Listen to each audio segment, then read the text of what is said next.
I was about to say that this is always one of my favourite interviews. Oh, thank you. I really enjoy seeing you guys. It's always fun. Hey! The legend that is Frank Turner with me.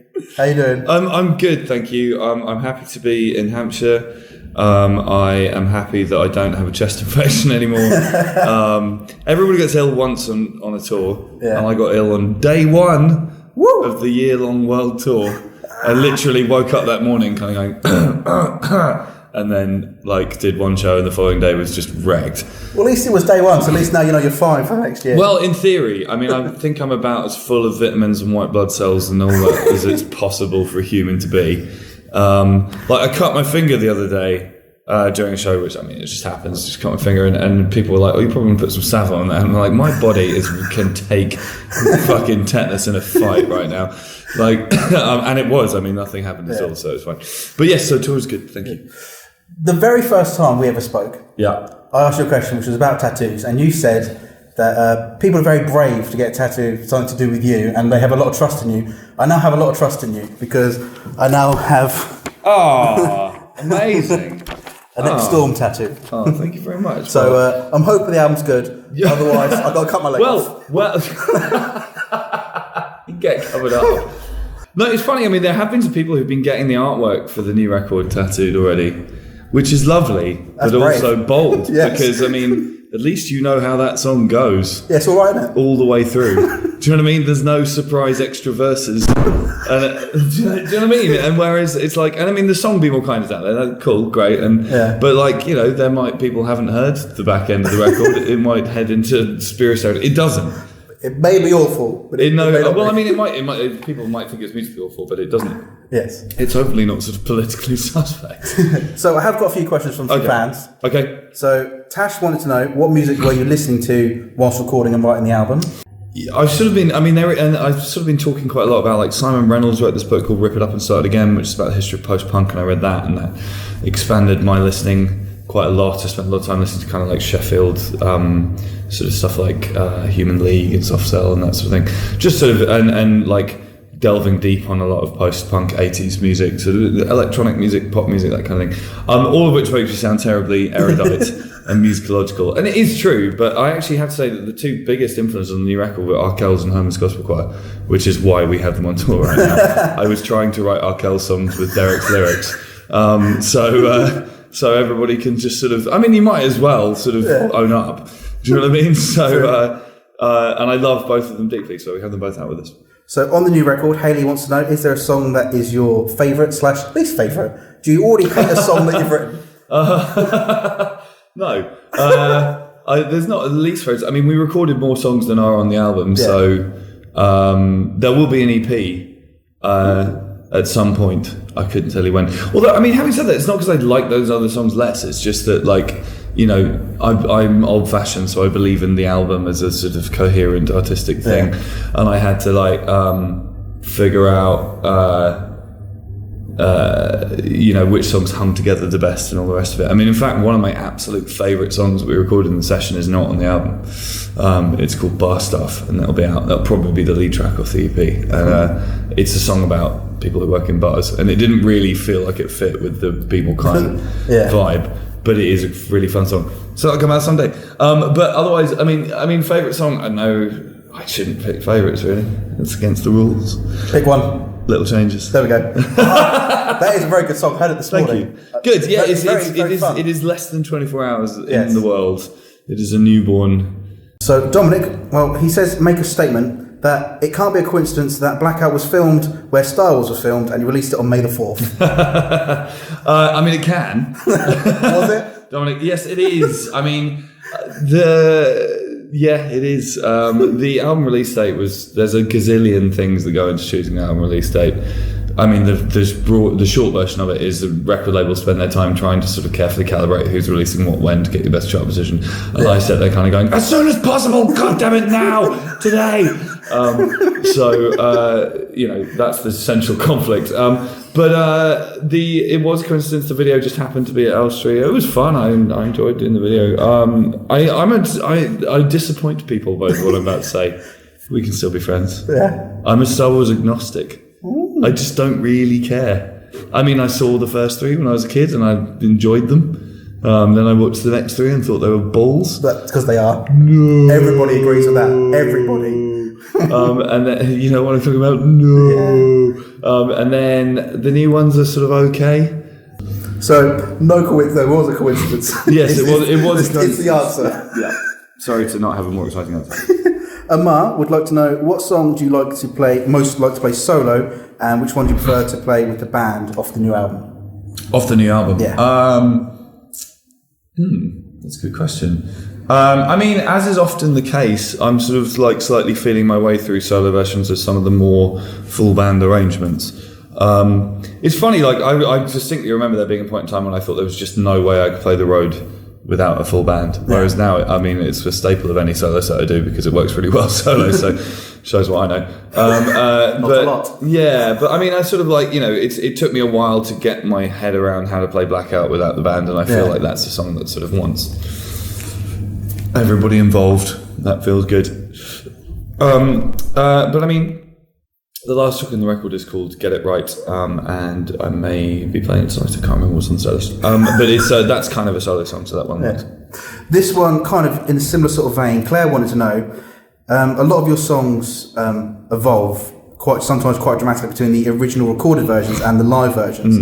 How much have you had to change some of the new songs in order to play them live, and have any of them taken you by surprise when you've taking them live rather than in the studio?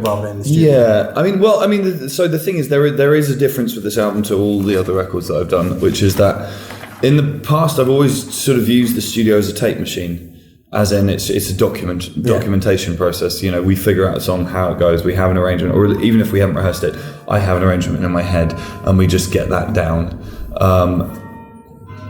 Ding dong. but.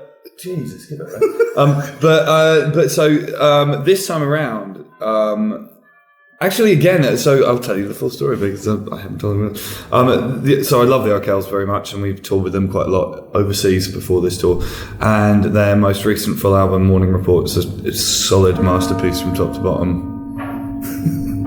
It's 2:00, right? So that's there we go. So thank God it's not 12. I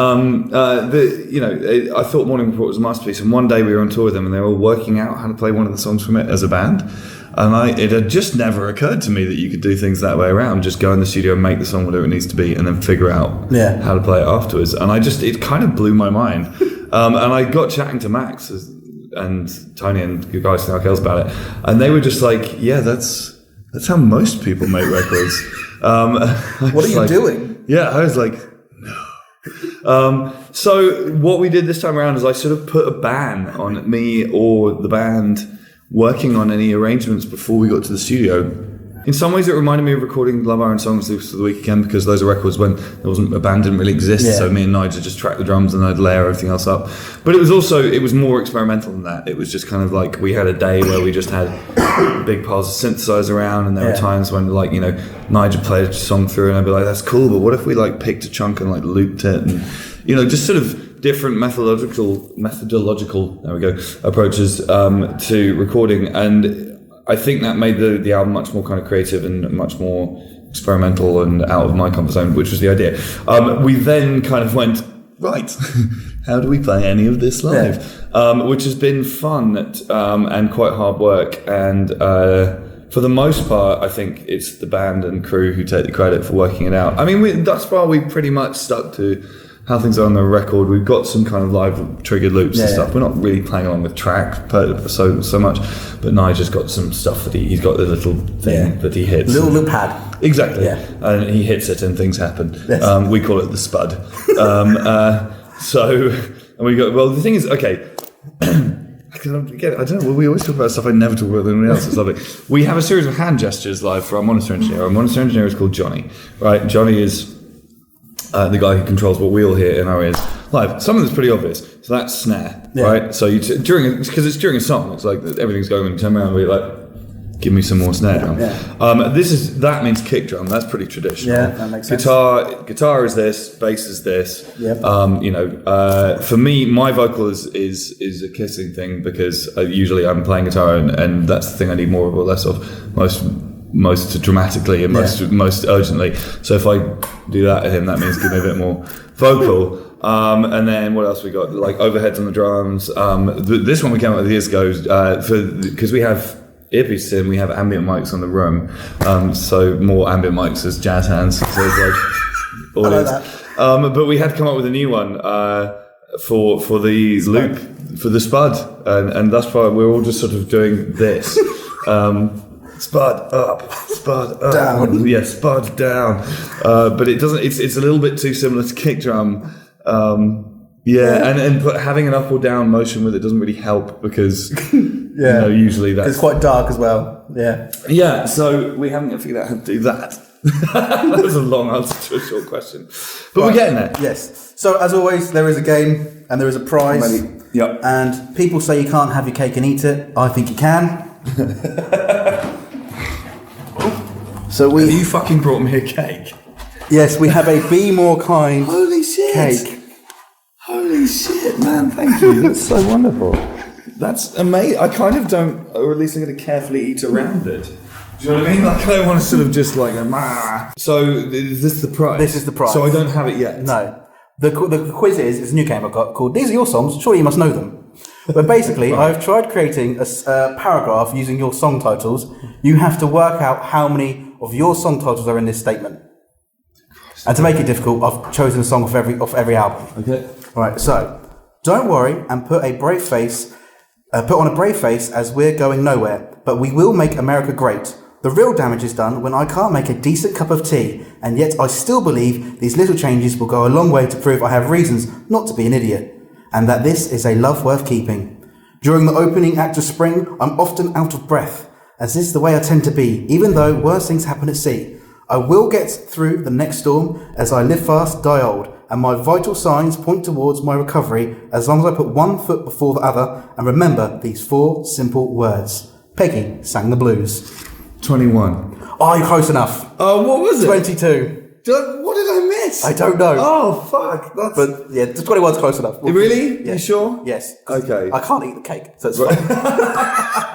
You were always going to win it. Okay. Right. Yeah, I like that. You know, it would have been a seriously baller move to turn up and be like, nope, and take the cake away. See what I mean? And just be like... I'm not that harsh. Okay, well, I mean, that's a point in your favour, but it would have just been like, you're not having that. Yeah, okay. No, thank you so much. That's very, very kind. I love it. All right, I know you're very busy, so thank you so much for your time, as always. Always. And I want to say a massive thank you as well, because I know you do Lost Evenings and things like that, and we spoke to one of your friends last week, Sean McGowan. Oh, yeah. He's a great guy, and you give people like him such a big platform to perform. Like, you've given him main stage at Lost Evenings, and not enough people give people like him credit and the stage they deserve. And well, that's kind, but I mean, the thing I say to Sean, because Sean said thanks for the slot, I was just like, fuck all to do with me, man. You've only got the slot because you're good. Yeah. Do you know what I mean? It's like he's there because he deserves to be there. Yeah. Like my role in this is small. The main thing is that Sean is really good at what he does, and indeed all across the bill for Lost Evenings. You know, those people are there because they should be there. I mean, I'm genuinely slightly morally troubled about the fact that I'm going to play after Ginger Wildheart on the because I used to queue up outside HMV and Arkells and stuff to buy Wildheart's records when I was a kid, and I feel quite odd about going on after him. But I just want to say thank you, because I think you've stayed grounded for all these years, especially you still support places like the Railway, the Joiners, and things like that. And it's great to see someone with your sort of stature to do that sort of thing. So it's great. So thank you very much. Well, hey, thank you. Thank you. I'm excited about this case. Yes. Thanks very much. Thank you.